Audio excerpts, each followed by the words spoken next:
Imagine this. You wake up in a city that looks perfectly normal from the ground. No tanks rolling in, no jets screaming overhead, no mushroom cloud on the horizon. But in the upper atmosphere, satellite constellations are quietly mapping every electronic signal, every radar pulse. Far away, a drone mothership releases a cloud of small AI-guided drones, each capable of coordinating with the others like a swarm of angry bees. No one presses a big red button to fire a single doomsday weapon. Instead, an invisible network of machines finds you, decides you are a valid target, allocates the right mix of drones, jammers, and missiles, and executes. That network, that system, is the real candidate for most lethal machine in the world. I am Jet Royce, and you are watching The Grid. Let's begin.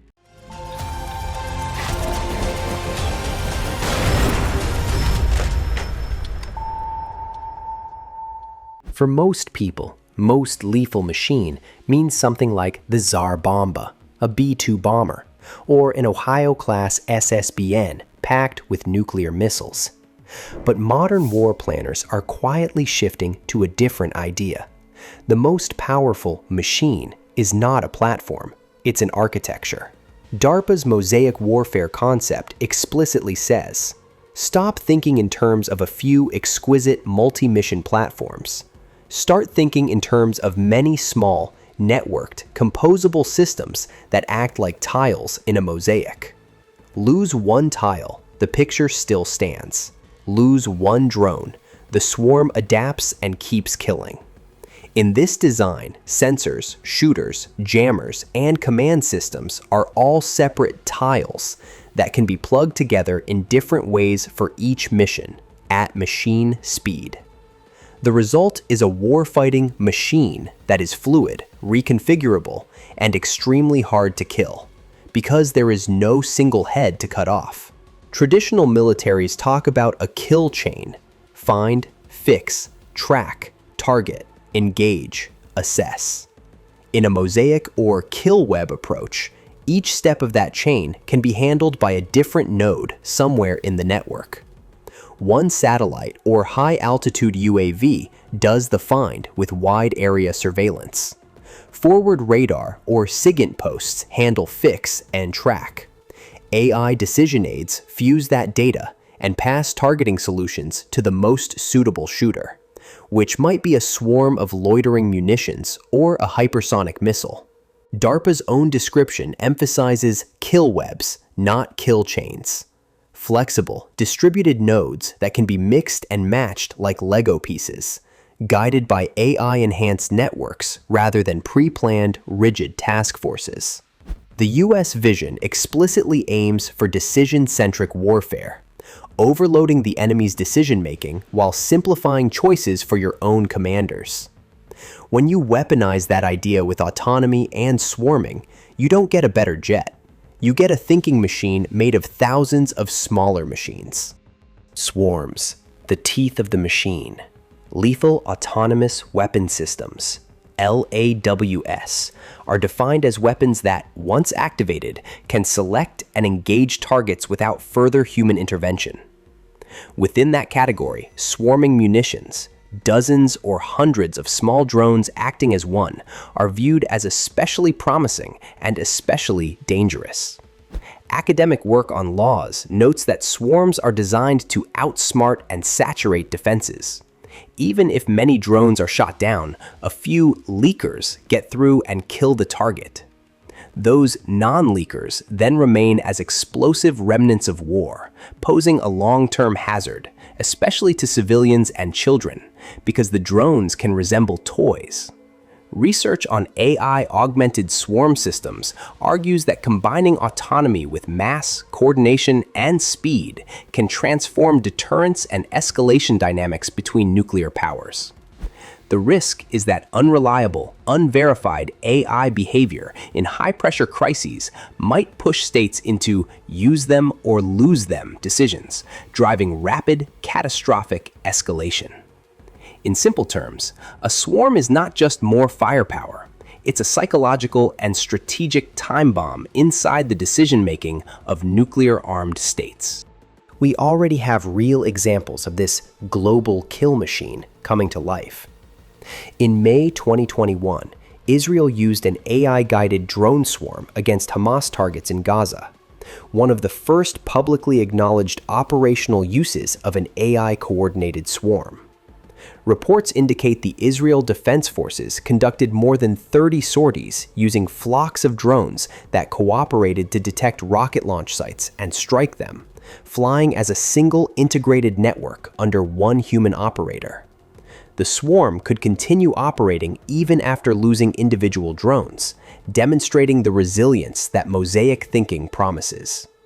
A U.S. Air Force study cited in reporting showed that AI-enabled swarms could destroy more targets with fewer drones compared to drones acting independently, highlighting the lethal efficiency of coordination. China, meanwhile, is moving aggressively. Recent analysis of PLA exercises and parades shows Beijing testing drone swarm technology for a possible Taiwan scenario, explicitly using swarms for ISR, strike, and island blocking operations.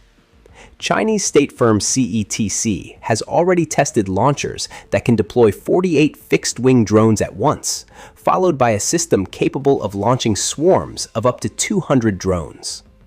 In 2025, China reportedly flight-tested a high-altitude drone mothership, the Zhutian SSUAV, capable of releasing 100 to 150 loitering munition drones from internal bays.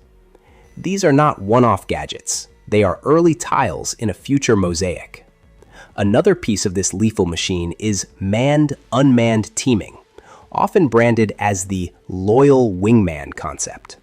Here, a crewed fighter is accompanied by semi-autonomous drones that act as scouts, decoys, or missile trucks, controlled by the pilot's intent and AI coordination. Open sources note that many states are pursuing this. The US has multiple collaborative combat aircraft programs, while India is developing the HAL CATS Warrior as an AI-enabled wingman drone. These systems blur lines. The pilot is still in the loop, but the critical functions of selecting and engaging targets are increasingly delegated to AI assistants on the drones. Ethics researchers warn that incorporating AI into targeting functions risks eroding meaningful human control over the use of force. One proposed solution is to augment the human with brain-computer interfaces to speed up human intervention, turning pilots into partial cyborgs supervising swarms of drones. The same paper argues that even if BC is allowed faster corrections to AI mistakes, they would dangerously undermine the traditional protected status of wounded or captured pilots and blur human moral agency in war.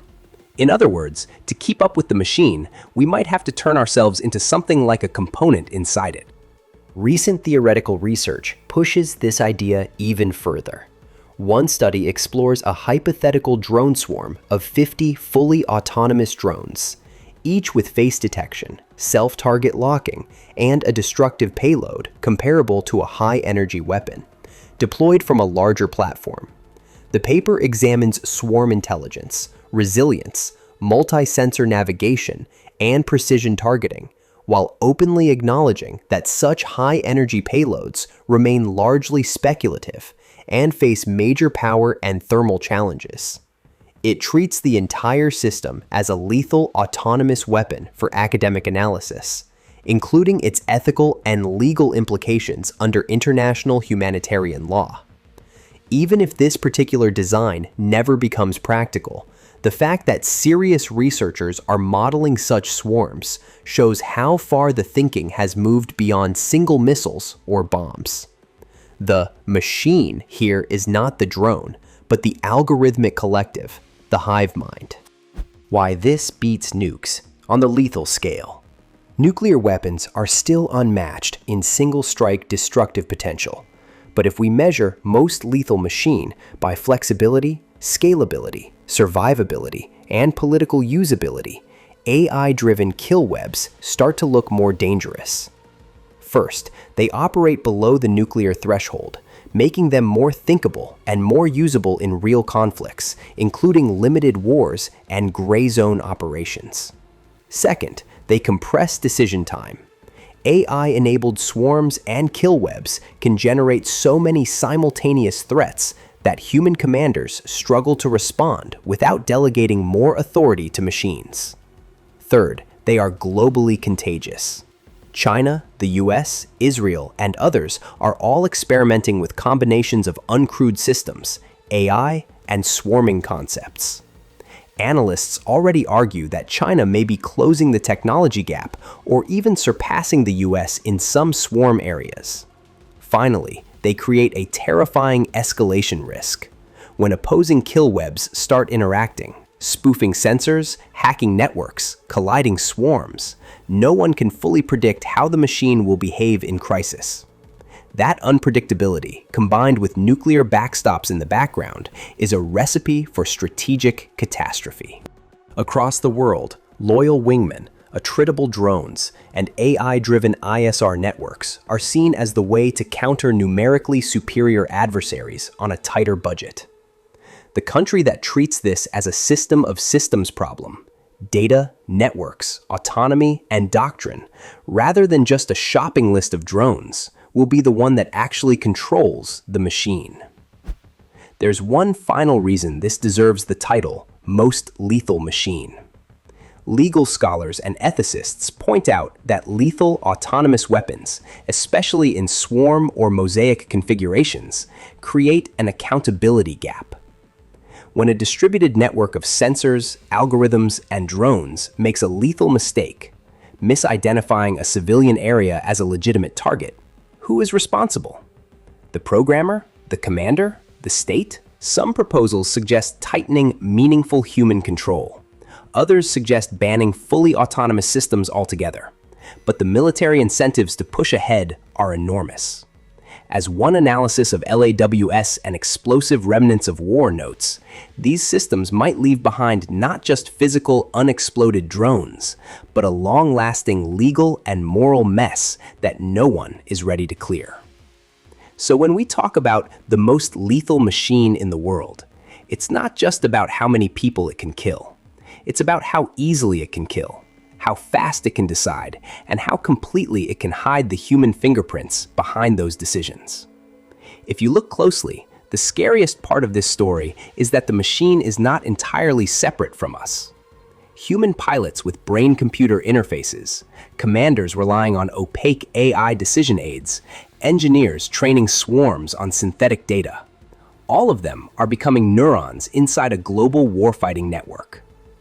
Every new drone, sensor, or algorithm is just another tile added to the mosaic. So the next time someone asks, what's the most lethal machine in the world? A bomber? A missile? A tank? There's a darker answer. It's the invisible, evolving kill web that quietly links all of them together, thinks faster than we do, and is learning, right now, how to fight its own wars. We've already built the skeleton of the most lethal machine in history. And the real question is whether we can keep control of it before it fully comes alive. If this breakdown opened your eyes, hit subscribe, share this video with someone who still thinks warfare is just tanks and trenches, and drop your take in the comments. Are these kill webs our ultimate shield, or something we'll never be able to shut down? This is Jet from the Grid, signing off. Stay sharp, stay skeptical, and I'll see you in the next one.